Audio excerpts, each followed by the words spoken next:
Praise the lord. ప్రభు అయిన యేసుక్రీస్తు నామం పేరట మీ అందరికీ నా వందనాలండి.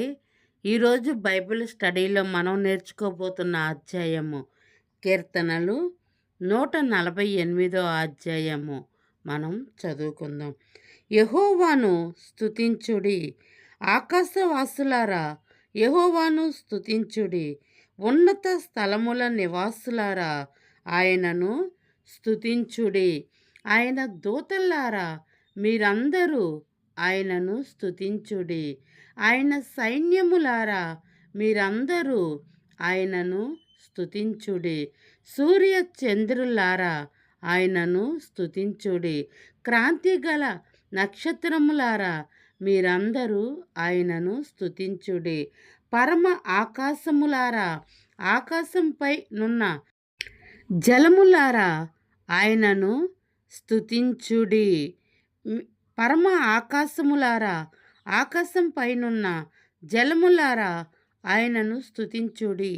యెహోవా ఆజ్ఞ ఇయ్యగా అవి పుట్టెను, అవి యెహోవా నామమును స్తుతించును గాక. ఆయన వాటిని నిత్య స్థాయువుగా స్థిరపరిచి ఉన్నాడు. ఆయన వాటికి కట్టడ నియమించెను, ఏదియు దానిని అతిక్రమింపదు.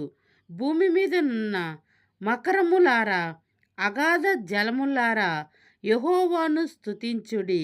అగ్ని వడగండులారా హిమమ ఆవిరి ఆయన ఆజ్ఞను నెరవేర్చు తుఫాను.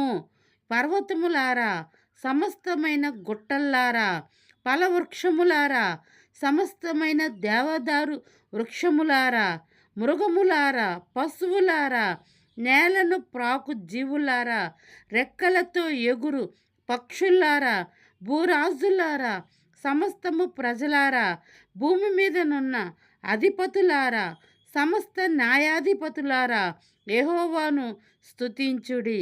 యవ్వనులు కన్యకులు వృద్ధులు బాలురు అందరును యెహోవా నామము స్తుతించుదురుగాక. ఆయన నామము మహోన్నతమైన నామము, ఆయన ప్రభావము భూమాకాశములకు పైగానున్నది. ఆయన తన ప్రజలకు తన శృంగమును హెచ్చించి ఉన్నాడు. అది ఆయన భక్తులందరికీ ఆయన చెంత చేరిన జనులకు ఇజ్రాయేలులకును ప్రఖ్యాతికరముగా నున్నది. యెహోవాను స్తుతించుడి. ఈ యొక్క వచనములు అన్నీ కూడా అందరూ కూడా సమస్తమును దేవుణ్ణి స్తుతించాలని ఇక్కడ తెలియచేస్తుంది. ఇక్కడ చూడండి, ఒక్కటే కాదు, ఆకాశంలో ఉన్న జలములారా కొండలారా లోయల్లారా అడవుల్లారా అడవులో ఉన్న చెట్టులారా పక్షులారా పాకు జీవులారా మృగములారా జంతువులారా సమస్తమును కూడా దేవుణ్ణి స్తుతించుడి అని, యెహోవా మన దేవుడికి స్తోత్రగానము చెయ్యుడి అని కూడా ఈ యొక్క అధ్యాయంలో మనం చూస్తున్నాము. ఆకాశములారా అని కూడా దేవుడు ప్రతి ఒక్క దానిని కూడా దేవుణ్ణి మహిమపరుస్తూనే ఉన్నాయి. ఈ రోజున ప్రతీది కూడా సూర్యుడు చంద్రుడు నక్షత్రములు కానీ వాటి క్రమములో అవి క్రమముగా నడుస్తున్నాయి అంటే వాటి వెనక మహోన్నతుడమైన మన దేవుడు వాటి క్రమములో ఉంచి ఉన్నాడు కాబట్టి వాటి విధి ప్రకారంగా అవి నడుస్తూ ఉన్నాయి. అంతేకాకుండా మనుషులు వచ్చేటప్పటికి ఇక్కడ చూడండి, జనములారా బాలుర్లారా వృద్ధులారా పసిపిల్లలారా కూడా భూరాజులారా సమస్త ప్రజలారా భూమి మీద ఉన్న అధిపతులారా సమస్త న్యాయాధిపతులారా యెహోవాను స్తుతించడే అంటున్నాడు.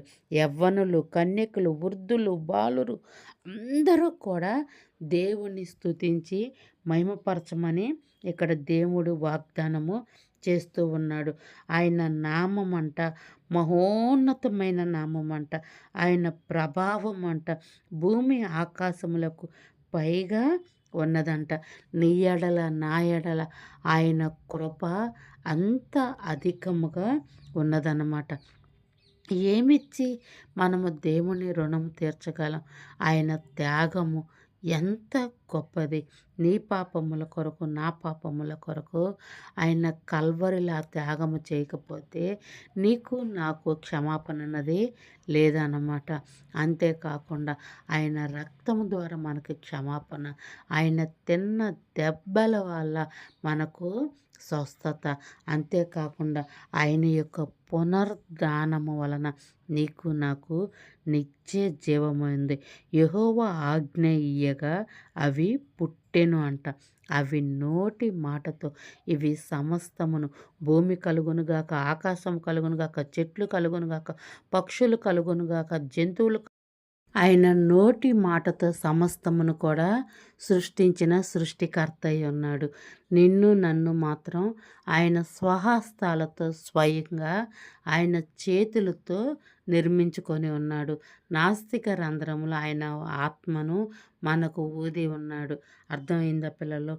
అందుకని ప్రతి విషయంలో కూడా వాటి క్రమములో ఏ విధముగా దేవుని యందు భయము కలిగి అవి క్రమముగా నడుచుకుంటున్నాయంట. ఆయన మాటకు అవి లోబడుతూ ఉన్నాయంట. ఆయన్ని మహిమపరుస్తూ ఉన్నాయంట. మనము కూడా ఎల్లప్పుడూ కూడా ప్రతి చెడుతనమును మనం విసర్జించి దేవుని యందు మనము భయభక్తులు కలిగి ఆయనకి ఇష్టకరముగా మనం ఇక్కడ ఉండి ఆయన మెప్పు పొందే విధముగా మనం ఉందాం.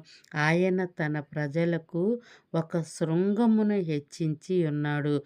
అది ఆయన భక్తులందరికిని ఆయన చెంత చేరిన జనులకు ఇజ్రాయేలుకును ప్రఖ్యాతికరముగా ఉన్నదంట.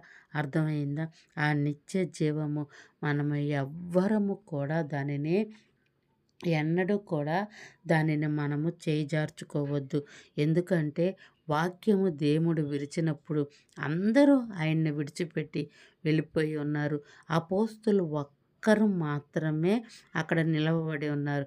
అప్పుడు దేవుడు చెప్పారు వారితో, మీరు కూడా వెళ్ళిపోండి అన్నప్పుడు, ప్రభువా నిత్య జీవం ఇవ్వటం నీవే కదయ్యా, నిన్ను విడిచి మేము ఎక్కడికి వెళ్ళాలి అని పేతురు మాట్లాడినట్లు మనం చూస్తూ ఉన్నాం.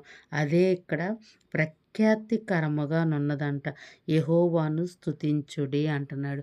మనము కూడా దినదినము క్షణక్షణము ప్రతిరోజు కూడా ఆయన్ని స్తుతిస్తూ, ఆయన మహిమపరుస్తూ, ఆయన ఘనపరుస్తూ, ఆయనకి ఇష్టమైనగా మనం జీవిద్దాం.